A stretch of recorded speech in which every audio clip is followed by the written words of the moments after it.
చూడండి, కల్సి ఇన్స్క్రిప్షన్ లేదా కల్సి శాసనం ఇది ఎక్కడుందంటే ఉత్తరాఖండ్లో ఉంది. కల్సి అనేటటువంటి ఉత్తరాఖండ్లో ఉంది. Kalsi town Uttarakhand. Okay, mentions Ashoka's human, ఓకేనా, human approachment to and administration. అతనికి సంబంధించినటువంటి మానవతా దృక్పథం, అహింస, ఆధ్యాత్మిక విషయాల గురించి ప్రత్యేకంగా ప్రస్తావించబడినటువంటి శాసనంగా ఈ కల్సి ఇన్స్క్రిప్షన్ చెప్తారు. మళ్ళీ చెప్తున్నా, అశోకుణ్ణి ఒక మానవతా కోణంలో, ఓకేనా, అశోకాస్ హ్యూమన్ అనేటువంటి అప్రోచ్ అనేటటువంటి గురించి అండ్ ప్రతి అడ్మినిస్ట్రేషన్ గురించి, అతని యొక్క మానవతా విషయం, నెక్స్ట్ ఆధ్యాత్మిక దృక్పథం, అతని పరిపాలన గురించి తెలియజేసేటువంటి శాసనంగా దీన్ని చెప్తారు. ఇంకోటి ఏంటంటే నాన్ వైలెన్స్ అండ్ స్పిరిచువాలిటీ, అంటే అహింసకు అతను ఎలా కట్టుబడి ఉన్నాడు, అదేవిధంగా ఇప్పుడు చెప్పినట్టు ఆధ్యాత్మిక విషయాలలో అతడు బౌద్ధ మతం పట్ల ఎట్లా మొగ్గు చూపాడనే విషయాన్ని గురించి ఈ శాసనాన్ని వేయించాడు. ప్రత్యేకమైన విషయం ఏంటంటే ఈ శాసనాన్ని ఆయన ప్రాకృత భాషలో వేయించటం జరిగింది, ప్రాకృత భాషలో. ఓకేనా. నెక్స్ట్ విషయం ఏంటంటే ఈ శాసనానికి ఉన్న ఇంకో ప్రత్యేకత ఏంటంటే ఉత్తర భారతదేశంలో అశోకుడి శాసనం లభించిన మొట్టమొదటి ప్రాంతంగా దేన్ని చెప్తారంటే కల్సి ఇన్స్క్రిప్షన్ చెప్తారు. ఇది అసలైన బిట్టు. ఓకేనా. ఉత్తర భారతదేశంలో అశోకుడి శాసనాలు లభించిన మొట్టమొదటి ప్రాంతంగా కల్సి టౌన్ ఉత్తరాఖండ్ అని పిలుస్తారు. అర్థమైందమ్మా? ఇప్పుడు ఈ శాసనం అనగానే మీరు అప్పుడప్పుడు గుర్తు చేసుకోవాల్సిన విషయం ఏంటి? కల్సి శాసనం ఉత్తర భారతదేశంలో అశోకుడికి సంబంధించిన తొలి శాసనం. అశోకుడిని ఒక గొప్ప మానవతావాదిగా, బెస్ట్ అడ్మినిస్ట్రేటర్గా, స్పిరిచువాలిటీ కలిగినటువంటి వ్యక్తిగా, నాన్ వైలెన్స్ అహింసకు పాటుపడిన వ్యక్తిగా దీన్ని గుర్తించడం జరిగింది. అంటే ఈ శాసనం ద్వారా మనకు తెలుస్తుంది. రెండో విషయం ఏంటంటే ప్రత్యేకంగా ఇది ప్రాకృత భాషలో వేపించాడు. ప్రాకృత భాషని ఎందుకు అంటున్నంటే ఏ ఏరియాలో ఏ ప్రజలు ఏ భాష మాట్లాడతారో ఆ భాష ప్రకారంగా అశోకుడు శాసనాలు వేయించాడు. ఇది మనం ప్రత్యేకం గుర్తుపెట్టుకోవాలి. నెక్స్ట్ చూడండి, మస్కీ ఇన్స్క్రిప్షన్ అంటే ఇది మస్కీ ఇన్స్క్రిప్షన్ ఎక్కడుందంటే కర్ణాటకలో ఉంది. ఈ శాసనానికి ఉన్న ప్రత్యేకత ఏంటంటే an archaeological site in కర్ణాటకలో ఇది ఒక పురావస్తు ప్రాంతంగా, పురావస్తు తవ్వకాలు జరిపినటువంటి ప్రాంతంగా కేంద్ర ప్రభుత్వం గుర్తించినటువంటి ప్రాంతం ఏదంటే ఈ మస్కీ అనేటటువంటిది. నెక్స్ట్ విషయం ఏంటంటే మెన్షన్స్ ధర్మ అనేటటువంటి విషయం మీద ప్రత్యేకంగా బౌద్ధ మతానికి అశోకుడు ఎంత కట్టుబడి ఉన్నాడనే దాని గురించి ఈ శాసనంలో పొందుపరిచాడు. ఇది ఏ భాషలో అశోకుడు వేయించాడంటే ప్రాకృత భాషలో అశోకుడు వేయించాడు. ఓకేనా, ప్రాకృత భాషలో వేయించాడు. ఈ శాసనానికి ఉన్న ఇంకో ప్రత్యేకమైన విషయం ఏంటంటే అశోకుడి పేరు ప్రతి శాసనంలో దేవానాం ప్రియ, అశోకుడు ప్రతి శాసనంలో కూడా దేవానాం ప్రియదర్శిని అనేటటువంటి బిరుదులు వాడేవాడు. కానీ మొట్టమొదటిసారిగా తన పేరు అశోక అని పేరు మెన్షన్ చేసిన మొట్టమొదటి శాసనంగా దేన్ని చెప్తారంటే మస్కీ శాసనాన్ని చెప్తారు. మరి ఈ ఒక్క మస్కీ శాసనంలోనే అశోక అనే పేరుందా అంటే అశోక అనే పేరున్నటువంటి శాసనం చరిత్ర మన పురావస్తు తవ్వకం వాళ్ళకి ఫస్ట్ దొరికింది ఇదే.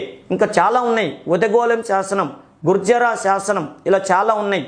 కాకపోతే ఫస్టుగా అశోక అనే పేరు మీద ఉన్నటువంటి శాసనం బయటపడింది మాత్రం మస్కీ. అంతకుముందు మాత్రం అన్ని దేవానాం ప్రియదర్శిని అనే పేరు మీద బయటపడేది. ఈ శాసనాన్ని 1915వ సంవత్సరంలో పురావస్తు శాఖ వాళ్ళు వెలుగులోకి తీసుకురావడం జరిగింది. అందుకని చూడండి, Maski archaeological site in Karnataka, అది ప్రత్యేకంగా ఆ ఏరియాలో కేంద్ర ప్రభుత్వం దృష్టి పెట్టింది ఆ శాసనాల మీద పరిశోధన చేయటం కోసం. నెక్స్ట్ విషయం ఏంటంటే ఇక చూడండి, కళింగ ఎడిక్ట్స్ అంటే కళింగ ఎక్కడుంది? ఒడిస్సా రాష్ట్రంలో ఉంది. ఈ కళింగ ఎడిక్ట్స్ అనేది ఏ విషయాన్ని తెలియజేస్తుంది? ఎవరు వేయించారంటే అశోకుడు వేయించాడు. ఇది కళింగ వార్. ఓకేనా, కళింగ వార్ అనేటటువంటి దాని గురించి అశోకుడు వేయించినటువంటి శాసనం. అంటే అశోకుడు చేసిన కళింగ యుద్ధం గురించి తెలియజేసే శాసనంగా దీన్ని చెప్తారు. కళింగ వారు రన్నింగ్, ఓకే, పాయింట్ ఫర్ అశోకుడు ప్రత్యేకంగా కళింగ యుద్ధాన్ని బేస్ చేసుకుని వేయించినటువంటి శాసనంగా దీన్ని చెప్తారు. ఇంకో విషయం ఏంటంటే మగధ అనేటటువంటిది ప్రత్యేకంగా మగధీ ప్రాకృతి అనేటటువంటి దాని మీద ఈ శాసనం వేయించాడు. అంటే ఈ శాసనంలో అశోకుడు ఉపయోగించిన లాంగ్వేజ్ ఏంటంటే మగధీ ప్రాకృతం అనేటటువంటి భాషను ఉపయోగించాడు. మరి లిపిని దేన్ని ఉపయోగించాడంటే బ్రాహ్మీ లిపిని ఉపయోగించాడు. మగధీ ప్రాకృత భాష అదేమో లాంగ్వేజ్, స్క్రిప్ట్ లిపి అంటేనేమో బ్రాహ్మీ లిపిని ఉపయోగించాడు. ఓకే కదా, గుర్తుపెట్టుకోండి. ఇది కళింగ యుద్ధం గురించి అశోకుడు వేయించినటువంటి శాసనం. ఓకేనా. నెక్స్ట్ విషయం ఏంటంటే ఇక చూడండి, ఐహోలు ఇన్స్క్రిప్షన్. ఐహోలు అనేటటువంటిది కర్ణాటకలో ఉన్నది. ఇది ప్రత్యేకంగా మేగటి ఆలయం, కర్ణాటకలో ఉన్నటువంటి మేగటి అనేటటువంటి ఆలయం దగ్గర ఈ శాసనం లభించింది. ఇది ఎవరికి సంబంధించిందంటే రెండో పులకేసి, సెకండ్ పులకేసి ఆఫ్ బాదామి చాళుక్య. ఓకేనా. ఇతను ఈ శాసనంలో ప్రత్యేకంగా చూడండి మగధి, okay, Meguti Karnataka temple, Karnataka. Pulakeshi second defeated Harshavardhana. Pulakeshi second defeated Harshavardhana అంటే హర్షవర్ధనుని పులకేసి ఓడించినట్టుగా మనకి విషయాన్ని అందిస్తున్నటువంటి శాసనం ఏదంటే ఈ ఐహోలు శాసనం. ఈ శాసనం ద్వారా ఆయన ఉత్తర భారతదేశానికి చెందిన అత్యంత ప్రతిభావంతుడైన సమర్థుడైనటువంటి హర్షవర్ధుని ఓడించినట్టుగా ఈ శాసనం వేయబడింది. ఈ శాసనాన్ని ఎవరు వేయించారంటే ఈయన సేనాపతి అయిన ఈయన కోర్టు పోయేట్టు. ఓకేనా. చూడండి, return by Ravikirti Pulakeshi's court పోయటు. అంటే రెండో పులకేసి యొక్క ఆస్థాన పండితుడైనటువంటి రవికీర్తి అనేటటువంటి వ్యక్తి ఈ శాసనాన్ని వేయించాడు. ఇతని గొప్పతనాన్ని గురించి వేయించాడు కాబట్టి దీన్ని ప్రశస్తి అంటే ఐహోలు ప్రశస్తి అనే పేరుతో పిలువబడింది. రెండో విషయం ఏంటంటే దీంట్లో ప్రత్యేకంగా చాళుక్య విక్టరీ పల్లవాస్, అంటే చాళుక్యులు పల్లవుల పైన ఘన విజయం సాధించారు. అంటే ఆ రోజుల్లో పల్లవులకి చాళుక్యులకు అసలు పడదు కదా, అందుకే నేను పల్లవ చక్రవర్తి అయినటువంటి మహేంద్రవర్మ వన్నుని ఓడించినట్టుగా ఈ శాసనం ద్వారా తెలియజేస్తుండు. ఓకేనా. ఇంకో విషయం ఏంటంటే ప్రత్యేకంగా ఐహోల్ అనేటటువంటిది బాదామి చాళుక్య రాజ్యానికి క్యాపిటల్ సిటీ అని కూడా ఈ శాసనం ద్వారా తెలుస్తుంది. మరి ఈయన ఈ ఏ లాంగ్వేజ్లో వేయించాడంటే సాంస్క్రిట్ లాంగ్వేజ్లో వేయించాడు. స్క్రిప్ట్ మాత్రం కన్నడ స్క్రిప్ట్ని ఉపయోగించాడు, కన్నడ లిపిని ఉపయోగించాడు. అర్థమైంది కదా.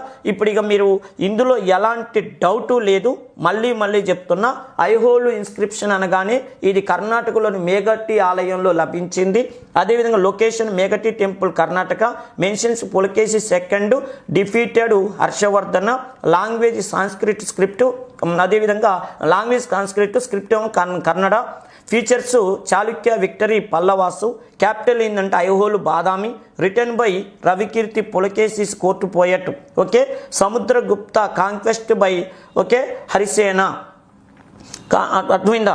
సముద్రగుప్తుడి గురించి కూడా ప్రత్యేకంగా దీనిలో పొందుపరచడం జరిగింది. ఓకేనా.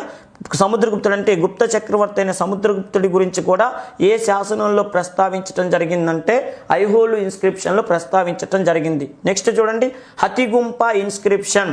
హతిగుంప ఇన్స్క్రిప్షన్ అనేటటువంటిది ఎక్కడుందంటే ప్రత్యేకంగా ఇది హతిగుంప అంటే ఒడిస్సా రాష్ట్రంలో ఉంది. ఓకే కదా, ఒడిస్సా రాష్ట్రంలో ఉంది. లొకేషన్ ఉదయగిరి. ఓకే, ఉదయగిరి అనేటటువంటిది ఉన్నది. ఇది ఎక్కడంటే ఒరిస్సా రాష్ట్రంలో ఉన్నది. ఈ అతిగుంప శాసనం దేనికి సంబంధించిందంటే mentions history of king of కారవీలుడు అనేటటువంటి కళింగ చక్రవర్తి గురించి ప్రస్తావించబడినటువంటి శాసనం. అతిగుంప ఉదయగిరి ఒరిస్సాలో ఉంది. ఇది ప్రాకృత భాషలో వేయించబడినటువంటి శాసనం. ఈ శాసనం ఏ విషయాన్ని తెలియజేస్తుందంటే ప్రత్యేకంగా కారవీలుడి యొక్క ఘన విజయాల గురించి తెలియజేస్తుంది. కారవీలుడు ఆ రోజుల్లో శాతవాహన చక్రవర్తి 1వ శాతకర్ణిని ఓడించినట్టుగా తెలియజేస్తున్న శాసనం ఏదంటే అతిగుంప శాసనం. ఇది ప్రాకృతంలో వేయించారు. అదేవిధంగా ఈ శాసనం ద్వారా మనకి ఇంకో విషయం తెలియజేస్తుంది ఏంటంటే కారవీలుడు జైన మతానికి ఎక్కువగా ఆదరణ చేశాడు. చూడండి, a champion of Jainism. History of Kharavela, a champion of Jainism. Language ప్రాకృతంలో వేయించింది. నెక్స్ట్ విషయం ఏంటంటే ప్రత్యేకం ఫీచర్స్ ఏంటంటే ఇతను ఏ రాజవంశానికి చెందినవాడంటే మహామేఘవాహన డైనాసిటీ. ఓకే, మహామేఘవాహన అనే డైనాసిటీకి చెందినవాడని చెప్పి కారవీరుడి యొక్క రాజవంశం గురించి కూడా మెన్షన్ చేసినటువంటి ఇన్స్క్రిప్షన్ ఏదంటే అతిగుంప శాసనం. రేపు ఎగ్జామ్కి వెళ్తాం అనగా ఇది ఒక్కసారి చూడండి. ఇవి భారతదేశంలో ఆనాడు ప్రసిద్ధి చెందిన దాదాపు గొప్ప చక్రవర్తులన్నీ ఇక్కడ మనం వివరించటం జరిగింది. కొన్ని శాసనాలు, ఇంపార్టెంట్ శాసనాలు ఉత్తర భారతదేశానికి సంబంధించిన ఇంపార్టెంట్ శాసనాలు అన్నప్పుడు ఇంతవరకు చదువుకొని పోయినా చాలు. చూడండి, అసలు మీకు ఎక్కడా కూడా సహుగర శాసనంలో ఇంత స్టోరీ ఉందన్నది మనకి మీ పాఠ్యపుస్తకాలు ఎక్కడా లేదు. ఓకేనా? ప్రత్యేకంగా అశోక ఎడిక్ట్స్ ఏ ఏరియాలో ఎక్కడ ఏ భాషలో వాడిండు, ఏ భాషలు వాడాడు, ఏ ప్రాంతంలో ఎన్ని శాసనాలు వేయించాడు, తూర్పు భారతదేశంలో లభించిన మొట్టమొదటి శాసనం ఏది, అదేవిధంగా ఈశాన్యం ప్రత్యేకంగా వాయువ్య భారతదేశంలో అశోకుడు వేయించిన శాసనాలు ఏందనేది ప్రత్యేకంగా ఇక్కడ మనకు అర్థమైంది. ఈ విధంగా ఓసారి అనాలిసిస్ చేసుకోండి.